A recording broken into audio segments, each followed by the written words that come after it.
7%. Abelardo Reynoso, consultor y analista energético. Buenísimos días. ¿Qué tal? Muy buenos días, ¿cómo estás? Bueno, pues viendo la que está cayendo, a ver si me toca a mí algo de la lotería también, que encima con cómo estoy, yo creo que me lo he ganado, Abelardo. Seguro que sí. Le iba a comentar, todo esto que está ocurriendo con Uniper, ¿es lógico? Quiero decir, porque recuerda un poco, no sé, si me permite las distancias, a aquello de Telefónica. Nacionalizamos Telefónica, la pagamos entre todos, se la llevan unos cuantos. Bueno, yo creo que estamos ahora en un mercado un poco extraño, ¿no? Yo creo que con todo este cambio de estrategia, yo creo que las empresas energéticas, yo creo que también ahora están un poco mirando a ver qué va a pasar con toda esta compra conjunta de gas que se plantea en la Unión Europea, ¿no? Entonces yo creo que un poco también estamos un poco ahí a ver qué es lo que va a pasar, ¿no? Y en ese ver lo que va a pasar, la compra, por cerrarlo con esto, la compra que ha hecho el gobierno alemán, esa luz verde de Europa, esos 50.000 millones que han inyectado también dentro del propio sistema para pagar al final la factura de gas, todo eso, que parecía que no se les podía ir de las manos nada a los alemanes, les tiene contra las cuerdas, les va a llevar a un problemón a lo largo del primer semestre del año en cuanto a crecimiento. ¿Hasta qué punto esto lo vamos a acabar viendo también en otros países? Hombre, yo creo que a nadie se nos escapa que todo lo que podamos ahorrar en esta campaña de invierno, manteniendo el almacenamiento que hemos hecho durante los meses anteriores lo más alto posible, será lo más adecuado de cara a las probables expectativas de una mayor reducción de los suministros de gas en el próximo año. Comentando el tema alemán, como dices, hay una organización alemana, Iniciativa Ahorro de Energía, que ha hecho un análisis planteando diversos escenarios para la época más fría del año y en la que más gas se consume, y según ello, ante un invierno en el que la temperatura media en enero en Alemania esté en torno a los 4,5 grados centígrados, las reservas de gas del país se podrían agotar a finales de febrero o principios de marzo del 2023. Entonces, en este sentido, y por extenderlo al resto de Europa, debería mantenerse un control de la demanda en este invierno de cara al 2023, porque es que si no, podríamos tener caídas de suministro de gas en esta temporada, ¿no? Bien, es verdad que contamos ahora, después de haber superado esta primera oleada de frío, pues con temperaturas más benignas que nos pueden beneficiar de cara a este ahorro de consumo de gas. Abelardo, hablando de esto, que me dice, podría haber caídas. ¿Con caídas se refiere a cortes? Que es lo que también dice Goldman Sachs, que puede ocurrir tras lo que hemos hecho con el precio, topando el precio del gas. Pues yo creo que es una situación muy posible. Lo que comenta Goldman Sachs es una reflexión de lo más lógica que probablemente cualquier consumidor podríamos hacer, y si lo extrapolamos a una comunidad de vecinos como la de cualquiera de nosotros, que podamos tener nuestra caldera de gas para la calefacción y el agua caliente, y decidimos topar un precio y decir, bueno, yo no voy a comprar este invierno si supera el precio del gas, lo que sea. Desde luego que en un momento dado el vendedor podrá decirnos, bueno, pues que si no me pagas más, yo no te voy a vender. ¿Y eso lo que implicaría en el tope del gas? Pues que podríamos llegar a una situación en la que los países productores prefieran suministrar a países a los que se venda y les compre más caro el hidrocarburo porque no tienen ese tope, y eso nos podría influir a nosotros con cortes de suministro. Cuando se habla de... No, perdóname, Abelardo. No, decía que entiendo que es un riesgo real en este tipo de medidas que a lo que te llevan es a intervenir un mercado, ¿no? Entonces, sí, pero cuando hablamos el riesgo de esa reducción de suministro además te lleva a reducir la liquidez del mercado, en un mercado que ya está falto de liquidez, ¿no?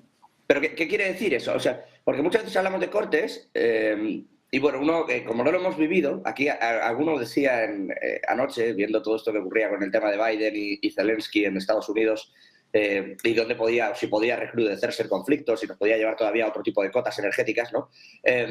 Decía, bueno, vamos a tener que acostumbrarnos, igual que ocurre en Marruecos, a cortes de gas, o a cortes de luz, o a cortes de electricidad, que de pronto pues se está uno tanto tiempo sin. ¿Eso qué quiere decir? Cuando hablamos de un corte de no se puede consumir o no va a haber nada de 5 de la tarde a 9 de la noche, o estamos hablando de días. ¿A qué se quiere referir cuando en realidad hablamos de cortes, de este tipo de cosas? Bueno, yo quiero pensar que cuando hablamos de este tipo de cortes va a ser un tipo de cortes que no impacte directamente al consumidor final ni a nivel de industrias, ¿no? Y en caso de que llegase ese tipo de cortes, pero que entiendo que ya sería muy extremo, pues habría que empezar por aquel tipo de suministros que menor impacto puede provocar en la población. Cuando se hablan de cortes, yo entiendo que son a nivel del proceso de compras. El proceso de compras del gas no es un proceso inmediato de hoy para mañana, sino es que del mismo modo que ahora se está almacenando, se ha almacenado ya gas para mantener posibles contingencias de este tipo, cuando puedan existir estos cortes de los que hablamos de gases, que en un momento dado tendré que cambiar mi estrategia de compras y tendré que modificarla a otros mercados. Bien, es verdad que ya venimos cambiando esta estrategia de compra en estos meses, buscando alternativas a ese envío de gas por gasoducto desde Rusia, con la compra de GNL prácticamente en su mayoría a Estados Unidos, a Qatar y a otros productores, con lo cual estamos buscando esas alternativas de compra y evitar esos posibles cortes. Pero sin lugar a dudas, si yo decido, y de verdad soy muy inflexible con ese tope que nos hemos autoimpuesto en la Unión Europea, podría darse el caso de que mis suministradores a ese precio no me lo vendan. Entiendo que en ese caso lo que habría que hacer sería flexibilizar esos topes, y en cualquier caso entiendo que no es la idea de ningún gobernante en un momento dado ser tan inflexible. Otro tema sería ver cómo soy capaz de abordar esos costes que inicialmente no los tengo previstos. ¿Cuánto tardaríamos? Porque se habla también mucho de todo esto y no se entiende, por ejemplo, que los países del sur o incluso del norte, sobre todo por la parte de la producción a través de energía hidráulica o toda esta parte, nosotros más con la eólica o la solar, pero en el norte no andan mal tampoco con el agua. ¿Cuánto se tarda en cambiar un mix hacia renovables o por qué no hemos apostado por la nuclear? Quiero decir, sabiendo que un desastre en Francia, que lo tenemos pegadito, las nucleares de Francia en el Pirineo, nos costaría el mismo problema que tener nosotros esa nuclear. Si me permite la expresión, da la sensación de que somos tontos. ¿Cuánto tardamos en cambiar ese mix y cree que vamos a cambiarlo? Pues mira, yo no diría que somos tontos, pero yo creo que sí hemos sido un poco atrevidos, ¿no? O sea, la energía no es un negocio ni es un sistema que se pueda cambiar, se pueda pasar de 0 a 100 en 2 días. En la Unión Europea hemos optado por hacer un cambio drástico en poco tiempo hacia las renovables y olvidándonos de que tenemos, primero, que las renovables en su mayoría tienen una componente de intermitencia importante que no me permite tener el 100% de las horas de demanda cubiertas. Luego habría que tener claro de que voy a tener que seguir teniendo durante un tiempo y probablemente incluso indefinidamente, mientras no haya otro tipo de alternativas, una generación de base que me mantenga la intermitencia de las renovables. Y esa generación base pasa por las nucleares. Como dices, el caso alemán es, yo creo que el más evidente, donde han optado por una política de cierre total de sus nucleares y ahora que te ves obligado a utilizar el gas, tampoco tienes gas suficiente, gas ni instalaciones que te puedan permitir mantener esa generación de electricidad y te ves abocado a ir en contra de esa descarbonización que además has hecho intentando mantener ciertas centrales de generación con carbón. Yo creo que hemos sido, como te decía, muy voluntaristas en esta evolución hacia las renovables, evolución que indudablemente hay que hacer, pero con un plan de transición real, y esa transición no es pasar de la nada al todo, primero porque tecnológicamente no es posible y segundo porque hay unas intermitencias que a través de la nuclear o del gas van a tener que seguir siendo claves para mantener la generación constante y que cubra la demanda en cada momento. El caso que además vemos también en Francia, pues hombre, a veces ya entran dudas de si no se ha planificado bien todo ese mantenimiento o esa renovación de las centrales o qué es lo que está pasando justo en este invierno, donde una gran parte del parque nuclear se ha caído. Pero sin lugar a dudas, la nuclear, y yo creo que incluso yendo a las nuevas tecnologías de pequeños reactores nucleares y demás, son claves para también darle salida a la gran cantidad de renovable que tenemos que ir instalando. Bueno, pues a ver qué y cómo lo hacemos. Y también si dentro de ese atrevimiento que tenemos en Europa que dice que hemos tenido, es verdad que hace las renovables, pero quizás también desde ese punto ético, ¿no? Con el tope ahora a distintas cuestiones, al crudo o al gas, a ver si lo mantenemos, porque de momento en realidad es Rusia quien nos sigue suministrando el gas y quien está llenando los tanques nuestros. Y es verdad que han advertido también desde la propia Comisión Europea que Rusia, cuando quiera, la corte. Entonces, bueno, pero eso es un riesgo que yo creo que tenemos como consecuencia de esta misma decisión.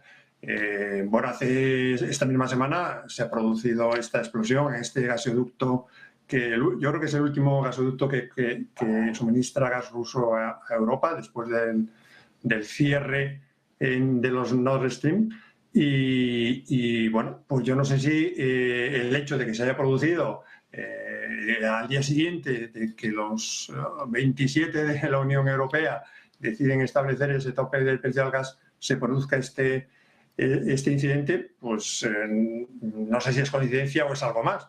Pero lo que sí que es verdad es que no deja de ser una llamada de atención, dado que se han reducido tanto las vías de suministro de gas entre Rusia y Europa, que un incidente espontáneo de este tipo puede provocar el inmediato corte del suministro de gas, y tendremos que tener listas alternativas para poder cubrir esa demanda. Y bueno, también hay que ver que el propio Xi